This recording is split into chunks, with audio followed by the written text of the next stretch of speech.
dawadayaal kusoo dhawaada wareysi gaar ah oo aan la yeelanayno ergeyga hawyaha guud ee qaramada midoobay ugu qaabilsan arrimaha Soomaaliya Mr. Nicholas Kay oo wareysigan aan ku qaadayno xarunta qaramada midoobay fiiskeeda magaalada Garowe caasimadda dowladda Puntland. Nicholas Kay aad baa u mahadsan tahay wareysiga aan kula yeelanayno waqtiga aad siisay waxaan kugu hambalyeynaa sanad guurada xafiiska qaramada midoobay ee Soomaaliya. Thank you very much indeed, and it's a pleasure to be with you this morning. The United Nations Assistance Mission in Somalia in the last year has achieved a number of things. It's built its presence here in Somalia. aad iyo aad ayaad u mahadsan tahay waxaan aad iyo aad ugu faraxsanahay inaan fadhi idin la yeesho hawlgalka gargaareed ee UN-ka ee ka socda Soomaaliya waxa uu guul ka gaaray sanadkii la soo dhaafay hawlo badan oo la taaban karo ayuuna sameeyay sida Muqdisho, Garowe, Baydhabo iyo Kismaayo.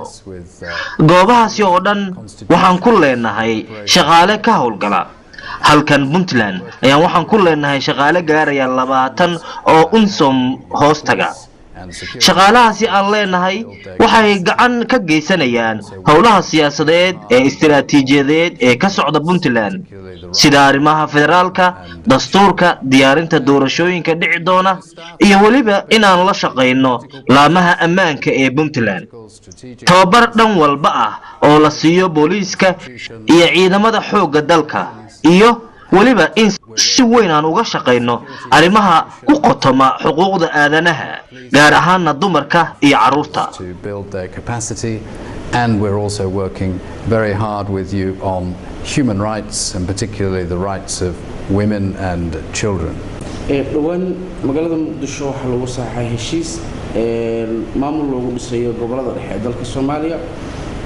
adiga iyo mas'uuliyiin kale oo beesha caalamka ka socda oo aad ka qayb gasheen heshiiskaas Puntland oo ay ka biidiiday maamuladii kale loo dhisay iyaguna way diideen mar hore gadaal ay markii dambe ay ka ogolaadeen. markii heshiiskaas soo muujinayo markii hore inuusan ahayn mid si toos ah u diyaarsanaa oo lagu wada qanacsanaa. The process of federalism, creating the federal states within Somalia, is very important for building peace and building stability in the country. nidaamka quseeya arrimaha federaalka ayaa waxa uu tilmaamayaa in la abuuro dawlad goboleedyo Soomaaliyeed midaasi oo aad muhiim ugu tahay in la dhiso jawi nabadeed iyo xasilooni ku salaysan in lagu soo dabaalo wadanka. aad ayaan ugu faraxsanahay in dadka reer Puntland dawladooda iyo waliba baarlamaankooda inay si weyn u taageeraan nidaamka federaalka. waxayna ila tahay in si wada jir ah looga wada xaajoodo oo looga tashado si markaasi nidaamka federaalka uu u najaxo. discussion, inclusivity, then the process will be a success. waxa la kulantay madaxweynaha Puntland waqti dheer ayaa wada qaateen maxay ahayn waxyaabaha ugu muhiimsan aad ka wada hadasheen ugu dambeyntiina maxaa isku afgarateen oo la taaban karaa. We discussed, as you say, a number of issues, but a lot of the discussion focused on the two questions: the formation of the new administration in the central regions. hawlo badan ayaan ka wada hadalnay hase ahaatee wada hadalkeena waxa uu ku qotomay laba arrimood kuwaas oo kala ahaa dhisidda maamulka cusub ee gobolada dhexe iyo xiriirka dawladda Puntland ee Garowe iyo dawladda federaalka ee Muqdisho. madaxweynaha waan u sharxay iyo qof walbaba oo aan la kulmayay in heshiiska maamulka cusub loogu sameeyo gobolada dhexe ee Soomaaliya uusan ku xadgudbaynin waqooyiga mudug oo markaasi ay maamusho Puntland ee uu heshiiskan uu khuseeyo oo kaliya dhulka maamulka galmudug uu maamulo. sidaa darteed dhulka ay maamusho Puntland ma saameyn doono heshiiskan. middan waa waadax waxaana filayaa in ay dadku sidaa u soo fahmayaan. midda labaad waa xiriirka dawladda federaalka iyo Puntland waxaana aad u dhiirigeliyay madaxweynaha Puntland inuu sii amba qaado xiriirkii iskaashi ee ka dhaxeeyay labada dhinac gaar ahaanna in la abaaro arrimaha faa'iidada u ah Puntland waxaana filayaa in cusmaadii hore loo soo qorsheeyay ee ahayd in ra'iisul wasaaraha Soomaaliya uu booqasho ku iman doono Puntland midaasi oo ah wax aad u wanaagsan in ra'iisul wasaaraha yimaado halkan lagana xaajoodo waxyaabo quseeya labada dhan midanina waxay si tartiib u keenaysaa in xiriirka labada dhinac soo hagaago waxaana ogahay in Soomaaliya ay si weyn u soo hagaagayso haddii Puntland si weyn uga qayb qaadato nidaamka federaalka mahadsanid. But I know that Somalia will be better with Puntland participating fully in the federal state, and I know that Puntland will be better also for doing that. Thank you. Okay, I'll ma santahay ma ku qanacsan tahay wada hadalladii shaqeynta madaxweynaha Puntland ay wada yeelateen heshiiskan iyo muhiimadda laga lahaa haddii aad ka dhaadhacsiisay ma aaminsan tahay in Puntland iyo dowladda federaalka Soomaaliya uu hagaagayo xiriirkooda sida ugu dhaqsiyaha badan? I am convinced that the goodwill exists that will allow the cooperation to resume in the future. I think that we will go through a step-by-step process of building the contacts and building the confidence. Waxaan khirayaa inay jirto rajo wanaagsan taasi oo ogolaanaysa in mustaqbalka dhow la sii ambaqaado wada shaqeynta labada dhinac si tartiib ahna uu u soo hagaagayo xiriirka labada dhinac sida abuuridda xiriir joogto ah iyo dhisidda kalsoonida labada dhinac hase ahaatee waxaan hubaa waqti yar gudihiisa in isfaham waaga labada dhinac uu meesha ka bixi doono halkaana uu ka abuurmi doono xiriir adag oo xoog leh. Misunderstanding will be cleared up and a resumption of a full and strong relationship is possible.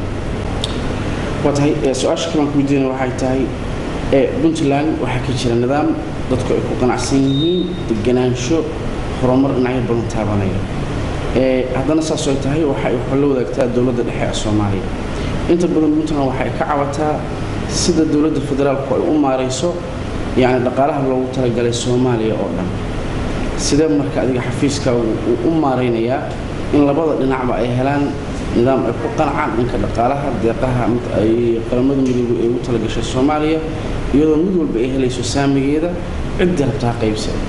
I think that is exactly the reason why Puntland should be participating fully in cooperation with the federal government in the mechanism of the New Deal Compact, for example, the steering committee that allocates the funding for projects and programs. haddiiba su'aashu ay tahay maxay Puntland uga qayb qaadan weyday si buuxda iyada oo iskaashi la sameynaysa dowladda federaalka amba qaadida mashruuca higsiga cusub waxaa muhiim ah in Puntland xubin ka noqoto guddiga maareeyaha mashruucan higsiga cusub oo loogu talagalay maalgelinta mashaariicda iyo barnaamijyada horumarineed. Puntland waxay u baahan tahay in ay ku biirto miiskaasi lagu gorfeenayo mashruuca higsiga cusub. Puntland waxay u baahan tahay in xubin ay ku yeelato mas'uul u matalana u joogo guddigaasi Soomaaliya oo dhanna mas'uul uga noqoto iyada oo markaasi lala fiirsanayo dowladda federaalka iyo bulshada caalamka si markaasi loo hubiyo in danaha Puntland ay tahay mid la ixtiraamo oo la ilaaliyo si midaasi loo gaarana waa in Puntland lagu daraa miiskaasi. To do that, Puntland needs to be at the table. Su'aasha ugu dambaysa aan ku weydiinayo waxa ay noqonaysaa Puntland iyo Somaliland waxa jira deegaan ay ku muransan yihiin dhankaas waxa ka jira xaalado bini'aadanimo oo aad u daran dhinacyada horumarku ma uu gaaro deeqaha qaramada midoobay ugu talagashay Soomaaliya ma uu gaaro in badan muran ayaa ka jiray dadkaas maxaa idinka qorshaysan? I think it's very important that the people in Sol and Sanag do not suffer. If they have development needs, if they have humanitarian needs, it's very important that they should be met. dadka degan Sool iyo Sanaag ma dhibtoodeen haddii ay haysan lahaayeen barnaamijyo horumarineed iyo haddii uu gaari lahaa gargaarka bini'aadanimo waxaana muhiim ah in arrintaasi wax laga qabto. I shall also be engaging there on the subject and looking at how we can make sure that the development needs of the people in the region are met. waraysi iyada intaasuu ku dhammaaday markan ugu dambaysa waxaa fursadda ugu dambaysa aan kuu siinaya inaad messajka ugu dambeeya ama fariintaada ugu dambeeya aad u dirtay dadka Puntland waxaad dhihi lahayd. I want to send a message that the United Nations is a very good friend of the people of Puntland, the government of Puntland. We are here to help you and assist you, and that is politically but also in development terms. I'm very delighted. fariinta qaramada midoobay ee dadka Puntland waxaan leeyahay dadka Puntland iyo dawladoodaba waxaan nahay saaxiibo dhow. waxaan idin leeyahay waxaan halkan u joognaa inaan idin adeegno oo idinka caawinno dhinacyada horumarka iyo siyaasadda. mar walbaba wixii taageero ah qaramada midoobay waa ka diyaar markii ay baahiyo yimaadaan. In their times of need. Thank you. Okay, thank you very much.